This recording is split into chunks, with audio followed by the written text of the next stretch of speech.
Such a landmark was Eureka Stockade 100 years ago, when diggers fought for their rights. The shearers' strike of the 1890s to defend their union.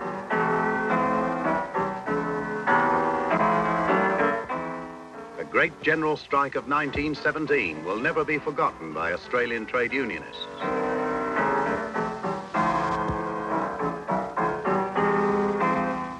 In 1931, miners shot down fighting for their right to work. The Rothbury killing shocked the country.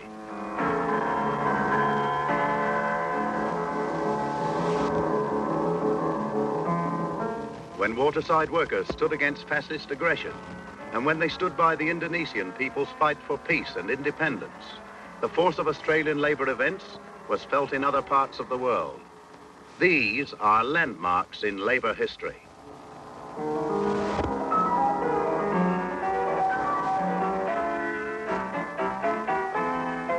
November 1954. From the constant struggle, suddenly a new landmark emerged. It was the victory of the Waterside Workers' Federation and the whole labour movement over the ship owners and the Menzies government.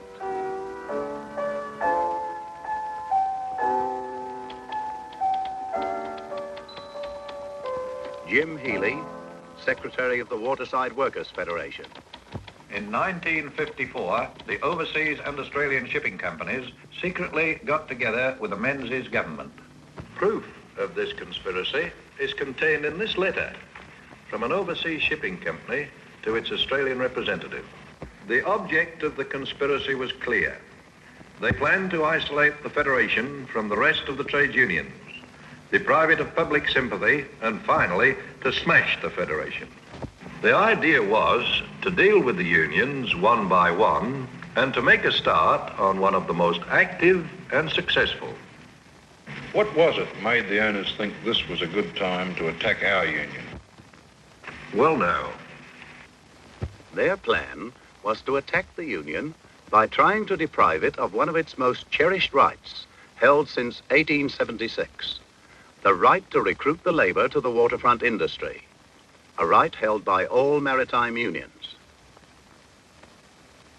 At this time, 1953-54, Australia's trade position was very unstable.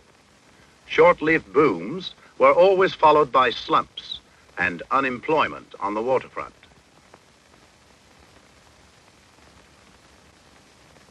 This state of affairs just suited the ship owners' schemes, and they made their first move when they demanded that the union bring more men into the industry. More men, when there was little enough work as things stood.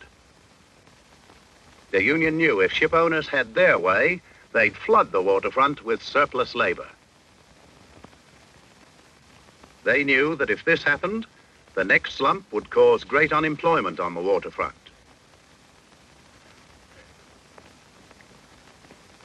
In defense of their members' livelihood, some branches of the union opposed the ship owners' demand. wrongly believing that the position of the union was weak, the shipping companies and the government thought they saw their chance.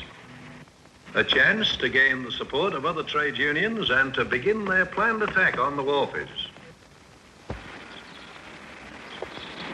The conspiracy began to unfold with a report to the Prime Minister from the AOTA, an organization dominated by the ship owners. This report demanded that the long-established right of the union to recruit labor to the industry be taken from it and instead handed to the ship owners.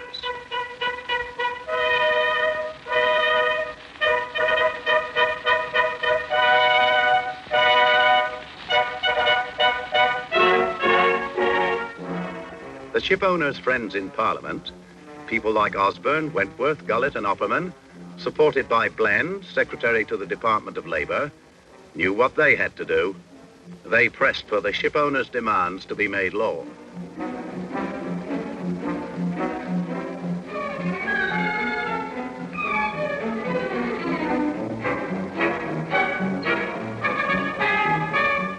Let's make it nice and legal, they said, and set the wheels in motion.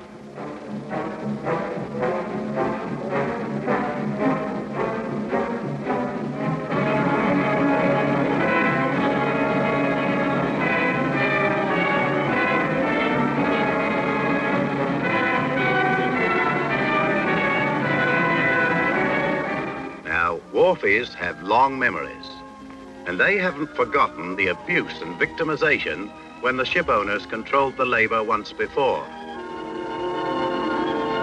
They haven't forgotten the vicious bull system of employment. So from shipside meetings like this one, all over Australia, came unanimous support for the union's decision to fight any attempt to bring that system back, or anything like it.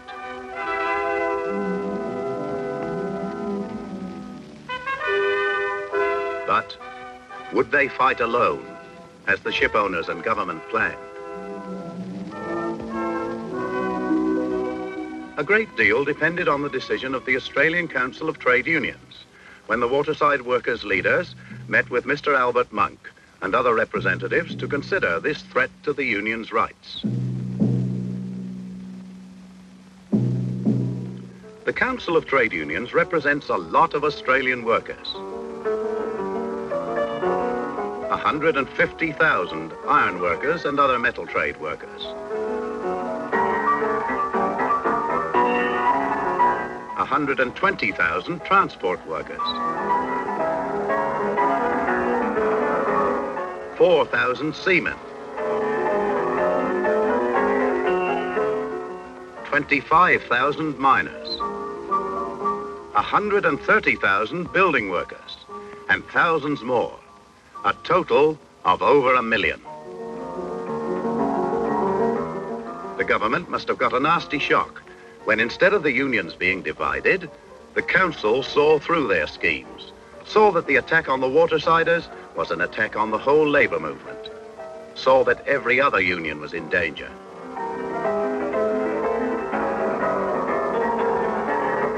The ACTU stood with the Waterside workers and condemned the government's plans.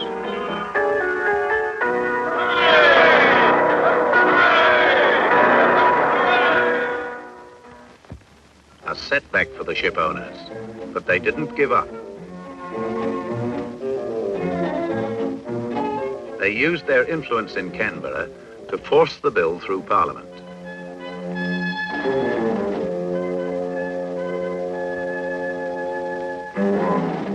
The Waterside workers lost no time either.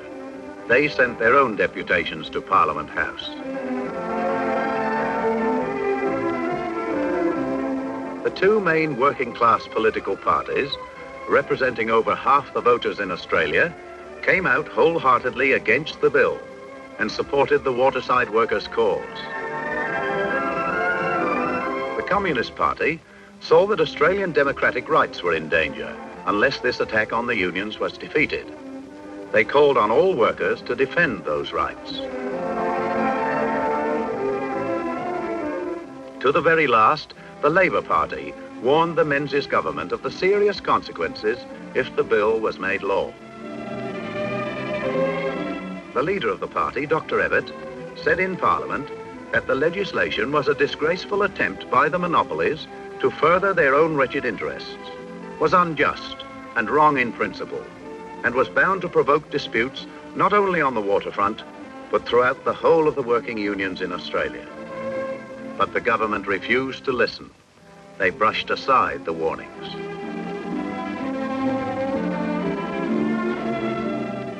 The union's Federal Council took the only course of action that now remained to defend its members' rights.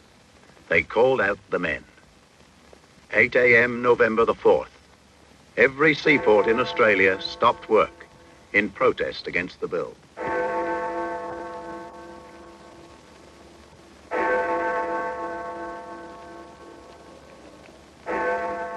From Adelaide to Darwin, from Darwin to Sydney, Sydney to Fremantle, on the 52 waterfronts, all was quiet.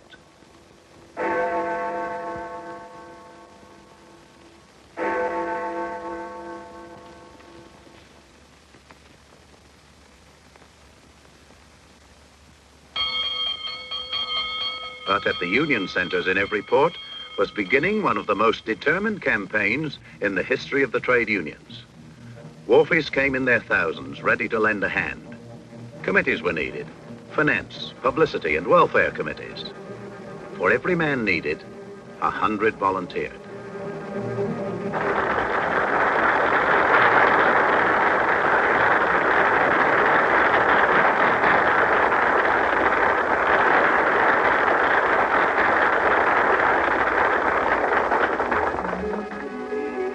Wharfies' wives, always playing their part on the home front, battling to make ends meet, responded magnificently. They formed committees and worked alongside their menfolk, attending to the 1,001 needs.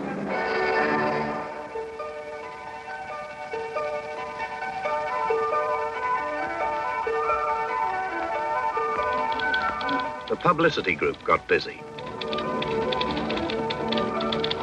There was a job for everyone, and old political differences were forgotten as everyone worked together, planning a drive that would extend to every part of the country and every section of the people.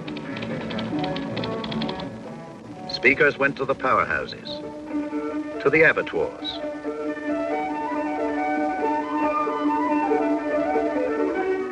to the loco shops, and to the factories, great and small.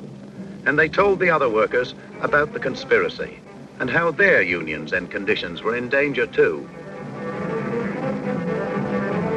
Perhaps some of the men they spoke to were remembering how the wharfies had always played their part in the 1,001 labor struggles of the past, how they've always stood resolute against any kind of oppression, their vigorous campaigns for peace in the world and a fair go for the working people. Everywhere they went, something was happening, something was growing, slowly at first, but becoming stronger, a great feeling of loyalty and solidarity.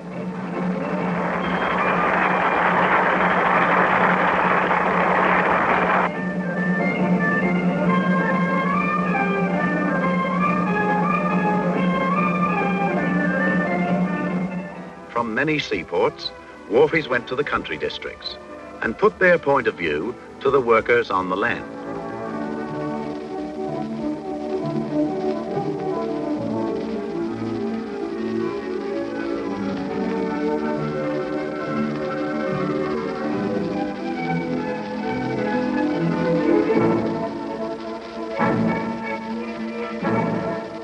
In the city, they marched on the newspaper offices and demanded to be heard. They spoke at public meetings. They broadcast from radio stations.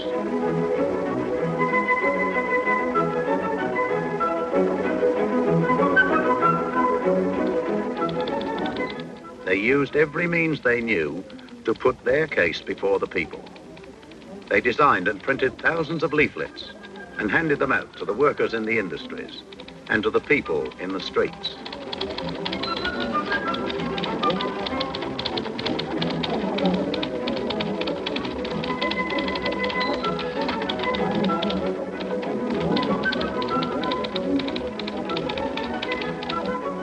And in the cities, the wharfies made sure that the people were able to judge for themselves.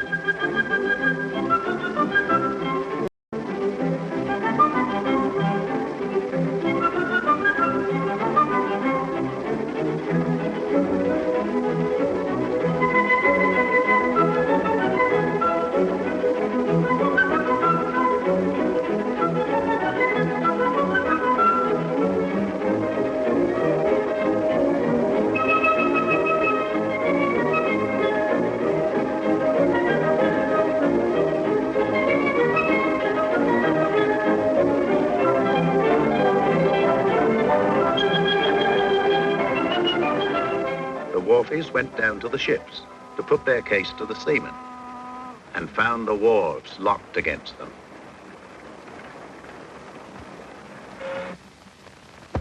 But they found a way, and they spoke in many languages to seamen from all over the world.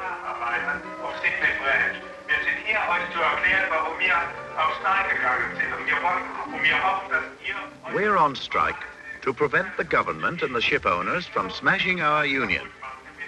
Be on guard against lies in the newspapers. Hear our side of the case.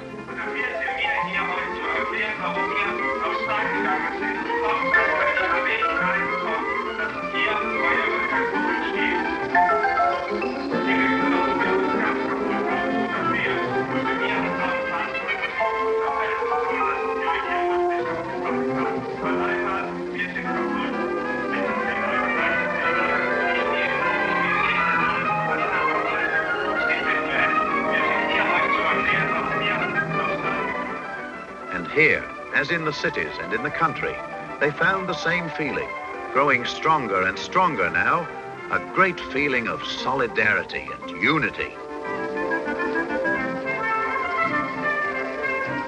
The other workers clearly saw that unless this struggle was won, the way would be open for more attacks on their democratic liberties.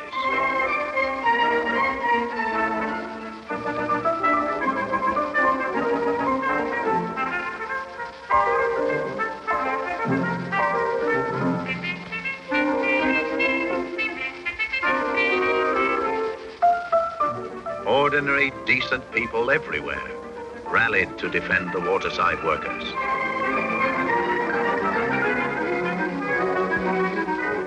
Their record in the many labor struggles of the past, their resolute stands for peace and a fair deal for the working people, were remembered.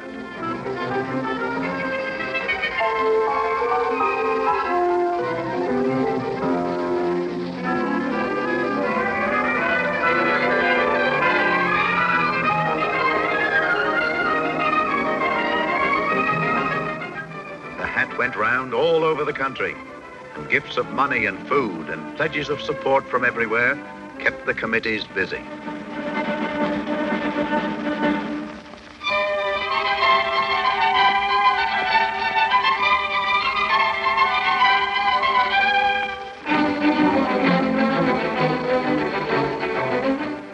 Market agents gave tons of vegetables.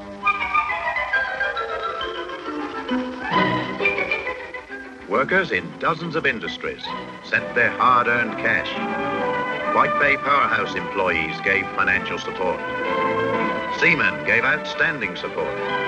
Miners sent many hundreds of pounds. Painters and dockers in 2 shipyards offered 10 shillings from every man every week until the strike should end. From all over Australia, north and south, east and west, the working folk opened their hearts and their purses.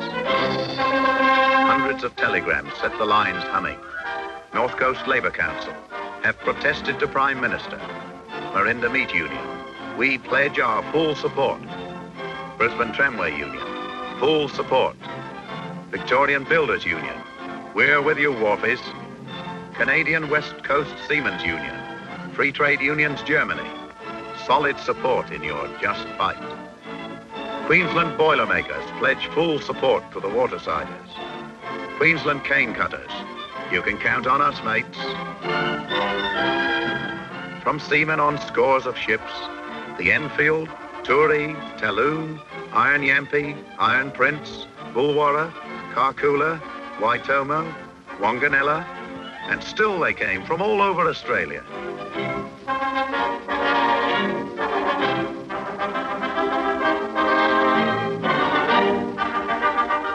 Yes, everywhere, decent, ordinary people stand up for trade union rights and liberties.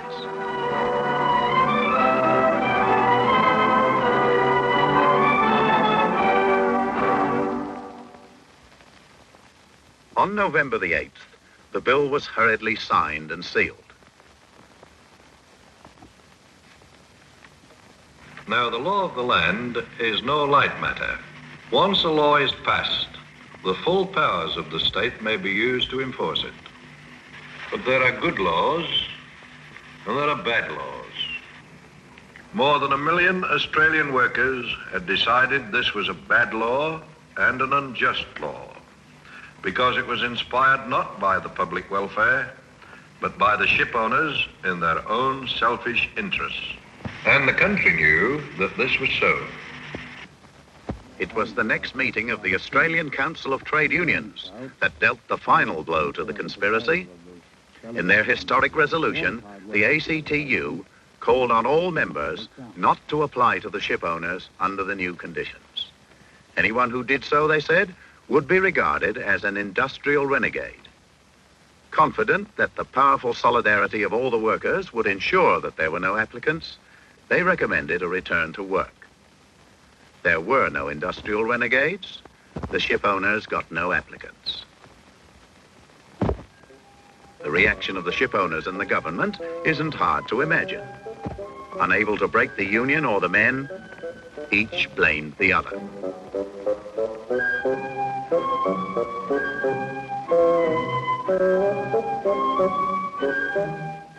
The solidarity of all the workers had made a bad law unworkable.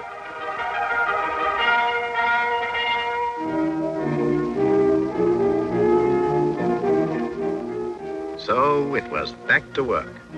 The big conspiracy was exposed and defeated, and the union established its rights. The Watersiders recruit the labor as before.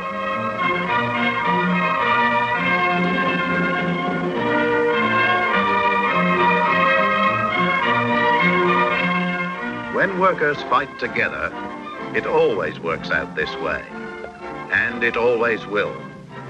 In this case, the whole labor movement had stood united. Yes, the old story. United we stood, and the victory was won.